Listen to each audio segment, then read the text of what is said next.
नमस्कार दोस्तों, साल 2025 के पौष महीने में पड़ने वाली सफला एकादशी पर संपूर्ण जानकारी आपको इस वीडियो में मिलेगी, इसलिए इस वीडियो में आप अंत तक बने रहिएगा। सफला एकादशी की तिथि क्या है, शुभ मुहूर्त क्या है, महत्व क्या है, पूजा की विधि क्या है और साथ ही अंत में आपको सफला एकादशी की कथा भी सुनाई जाएगी। तो आइए वीडियो को शुरू करते हैं, लेकिन इससे पहले अगर आप मेरे चैनल पर नए हैं तो मेरे चैनल को सब्सक्राइब जरूर करें, ताकि इसी तरह के व्रत और त्योहारों से संबंधित तिथि की सही और सटीक जानकारी समय समय पर आपको मिलती रहे। तो आइए सबसे पहले देखते हैं इसकी तिथि। हिंदू पंचांग के अनुसार पौष महीने के कृष्ण पक्ष की एकादशी तिथि 14 दिसंबर को रात 8:46 पर शुरू होगी। वहीं इसका समापन 15 दिसंबर को रात 10:09 पे होगा। ऐसे में पंचांग को देखते हुए 15 दिसंबर को सफला एकादशी व्रत रखा जाएगा। सफला एकादशी भगवान विष्णु को समर्पित है। इस व्रत के प्रभाव से व्यक्ति को अपने जीवन के सभी क्षेत्रों में सफलता मिलती है और काम में आ रही सभी बाधाएं दूर होती है। शास्त्रों के अनुसार जो साधक सफला एकादशी का व्रत रखते हैं उन्हें हजारों सालों की तपस्या के बराबर फल मिलता है। साथ ही इसका पालन करने से घर में सौभाग्य और समृद्धि आती है। आइए इसकी पूजा विधि भी हम जानते हैं। व्रत से एक दिन पहले दशमी तिथि की शाम को सात्विक भोजन करें। एकादशी की सुबह स्नान करके हाथ में जल लेकर व्रत का संकल्प लें। भगवान विष्णु की प्रतिमा स्थापित करें। उन्हें पीले वस्त्र, पीले फूल और तुलसी दल अर्पित करें। विष्णु सहस्त्र नाम का पाठ करें। केला, मिठाई और पंचामृत का भोग लगाएं।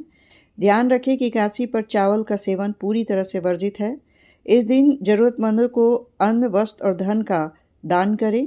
अगले दिन यानी कि द्वादशी तिथि पर शुभ मुहूर्त में ब्राह्मणों को भोजन कराकर और दान देकर व्रत का पालन करें।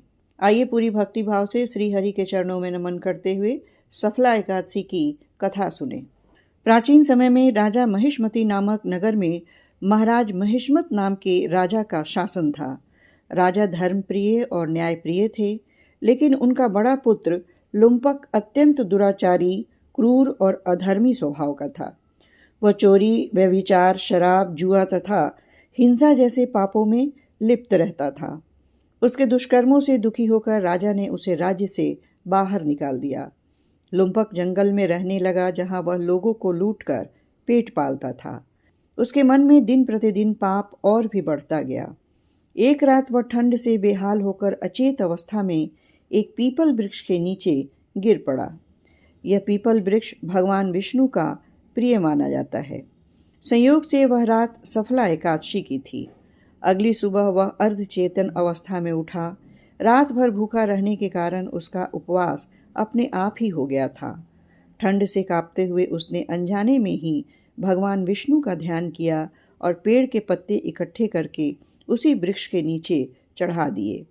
यद्यपि उसने यह सब बिना किसी धार्मिक भावना के किया, फिर भी भगवान विष्णु ने उसके इस अनजाने व्रत को स्वीकार किया। सफला एकादशी का उपवास और पीपल पर पत्ते अर्पित करना उसके लिए पुण्यकर सिद्ध हुआ। उसी रात उसे स्वप्न में भगवान विष्णु के दर्शन हुए। भगवान बोले, हे पुत्र, तुम्हारे पाप नष्ट हो गए हैं। सफला एकादशी के प्रभाव से तुम्हारा जीवन सफल हो चुका है। अब तुम अपने पिता के पास जाओ, वे तुम्हें अवश्य स्वीकार करेंगे। अगले सुबह लुम्पक का हृदय बदल चुका था। वह पिता के पास गया, चरणों में गिरकर क्षमा मांगी। राजा ने उसे प्रेम पूर्वक गले लगा लिया। धीरे धीरे लुम्पक का जीवन बदल गया। वह धर्मपरायण, दयालु और विनम्र बन गया था तथा आगे चलकर एक श्रेष्ठ राजा भी बना। इसी कारण इस एकादशी को सफला एकादशी कहा जाता है, जो अधर्मियों को भी धर्म के मार्ग पर ला देती है और जीवन को सफल बनाती है। ये थी सफला एकादशी की कथा। साथ ही सफला एकादशी पर विस्तृत जानकारी मैंने आपको दी। वीडियो अच्छी लगी हो तो इसे लाइक और शेयर जरूर करें। अब आप मुझे आज्ञा दें। ओम नमो भगवते वासुदेवाय नमः।